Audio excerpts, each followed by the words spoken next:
Hi hello எல்லோரும் எப்படி இருக்கீங்க? நல்லா இருக்கீங்களா? Welcome to my YouTube channel.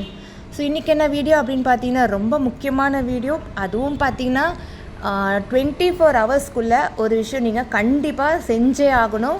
அது என்ன அப்படின்றத நான் உங்களுக்கு இந்த வீடியோவில் சொல்லியிருக்கேன். வீடியோ ஸ்கிப் பண்ணாமல் பாருங்கள். வாங்க நம்ம வீடியோக்குள்ளே போகலாம். ஸோ என்னது அப்படின்னு பார்த்தீங்கன்னா, நோட்டீஸ் போர்டில் அனௌன்ஸ்மெண்ட் கொடுத்துருக்காங்க. முக்கியமான விஷயம் மொத்தம் 3 சொல்லியிருக்காங்க.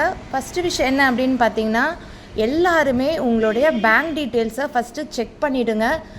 உங்களுடைய பேங்க் டீட்டெயிலில் உங்களுடைய அக்கௌண்ட் நம்பர் அண்ட் ஐஎஃப்எஸ்சி கோடு வந்து உங்களோட நியர்பை பேங்க்கில் போய் செக் பண்ணிக்கோங்க. ஆன்லைனில் பார்க்காதீங்க. ஒரு சில டைப் பண்ணியிருப்பாங்க பேங்க் கூட. ஸோ ஐஎஃப்எஸ்சி கோட் கொஞ்சம் மிஸ்மேட்ச் ஆகும். அதனால் நீங்கள் வந்து டைரெக்டாக பேங்க்கில் போய் விசிட் பண்ணி பாருங்கள். அண்ட் இது ரெண்டுமே வந்து சம்மந்தப்பட்ட அக்கௌண்ட் ஹோல்டர் நேம் தான் இருக்கணும். ஸோ அக்கௌண்ட் ஹோல்டர் நேம் கரெக்டாக இருக்கணும். அந்த அக்கௌண்ட் ஹோல்டர் நேமோட அக்கௌண்ட் நம்பரும் அவங்களோட ஐஎஃப்எஸ்சி கோடு தான் இருக்கணும்.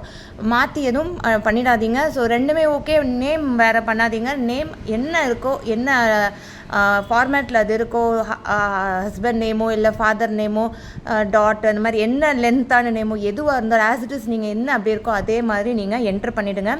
ஸோ நிறைய பேர் வந்து பேன் கார்டில் இருக்கிற நேம் என்ட்ரு பண்ணுறீங்க, ப்ரொஃபைல் நேம் பண்ணுறீங்க. எதுவுமே நீங்கள் பண்ண வேண்டாம். ப்ரொஃபைல் நேமுக்கும் பேங்க் அக்கௌண்ட்டுக்கும் சம்மந்தமே கிடையாது. ப்ரொஃபைல் நேம் வேறு.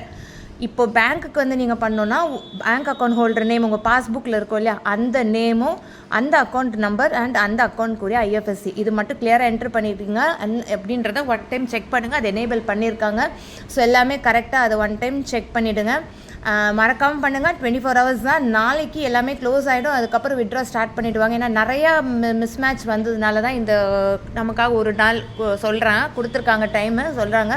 ஸோ அதை நீங்கள் கொஞ்சம் ஃபாலோ பண்ணுங்கள். அண்ட் அடுத்தது என்னன்னு பார்த்தீங்கன்னா, இந்த சேல்ஸ் டீம், ப்ரமோஷன் டீமுக்கு அவங்க வந்து நீங்கள் செலக்ட் பண்ணிக்கலாம். அண்ட் இன்னொன்று என்னென்னு பார்த்தீங்கன்னா, இந்த digital influencer, digital content writer இதெல்லாம் வந்து பார்த்தீங்கன்னா உங்களுக்கு எது வேணுமோ நீங்கள் செலக்ட் பண்ணிக்கலாம். அண்ட் அதில் வந்து உங்களோட யூடியூப் லிங்க்கோ ஏதாவது நீங்கள் மாற்றணும்னு நினச்சாலும் நீங்கள் மாற்றிக்கலாம். அதுக்கப்புறம் பார்த்தீங்கன்னா இது எல்லாமே என்ன நீங்கள் பண்ணணும்னு நினைக்கிறவங்க எல்லாமே கிளியராக பண்ணிவிடுங்க. அண்ட் மறக்காமல் ரீஃபண்ட் அப்ளை பண்ணவங்களுக்கு வந்து 2 கேட்டகரி இருக்காங்க. அது என்ன அப்படின்றத நோட்டீஸ் போர்டில் பாருங்கள். ஸோ எல்லாம் முக்கியமான விஷயம் தான் இன்றைக்கி நோட்டீஸ் போர்டில் சொல்லியிருக்காங்க. ஸோ எல்லோரும் பொறுமையாக போய் பாருங்கள். என்னால் ஸ்க்ரீன் ரெக்கார்ட் வந்து நோட்டீஸ் போர்டை ஷேர் பண்ண முடியல. ஏன்னா வந்து ஷேரிங் ஆப்ஷன் இல்லைன்றனால அது ஸ்க்ரீன் பிளாக்காக இருக்கும். ஸோ அதனால தான் நான் இங்கே உங்களுக்கு எல்லாமே கிளியராக சொல்லிட்டேன். ஸோ நோட்டீஸ் போர்ட் போய் பாருங்கள். ஒரு நாள் டைம் இருக்குது, 24 ஹவர்ஸ் டைம் இருக்குது. பொறுமையாக பாருங்கள். அண்ட் உங்களோட டீட்டெயில்ஸ் எல்லாம் மறக்காமல் செக் பண்ணுங்கள். நாளைக்கு க்ளோஸ் பண்ணிட்டாங்கன்னா ஒன்றும் பண்ண முடியாது. அதுக்கப்புறம் எதுவும் சான்ஸே கிடையாது. நெக்ஸ்ட் டைம் தான். அதனால் கிளியராக எல்லாம் பண்ணிவிடுங்க. ஓகேவா? இந்த வீடியோ மறக்காமல் எல்லாருக்கும் ஷேர் பண்ணுங்கள். பிடிச்சதை லைக் பண்ணுங்கள். என்னோடய சேனலை சப்ஸ்கிரைப் பண்ணுங்கள். தேங்க்யூ.